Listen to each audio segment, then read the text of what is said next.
এই ব্যালকনিতে বসে থাকলে না মনটা এত ভালো লাগে, কখন যে সময় বয়ে যায় বোঝাই যায় না। ভীষণ ভালো লাগে।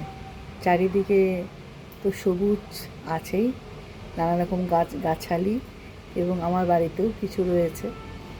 তো তার সাথে একটুখানি মানে প্রচণ্ড ঠান্ডা, তো তার মধ্যে আমি এক কাপ চাও নিয়ে নিয়েছি, চা খাচ্ছি।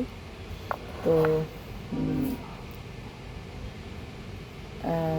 একটা গান করতে ইচ্ছা করছে, করি।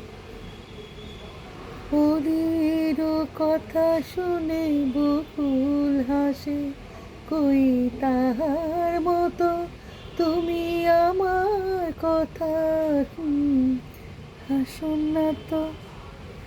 ধরার ধুলিতে যে ফাগুন আসে, কই তাহার মতো তুমি আমার কথা শুনে ভাসুন না তো।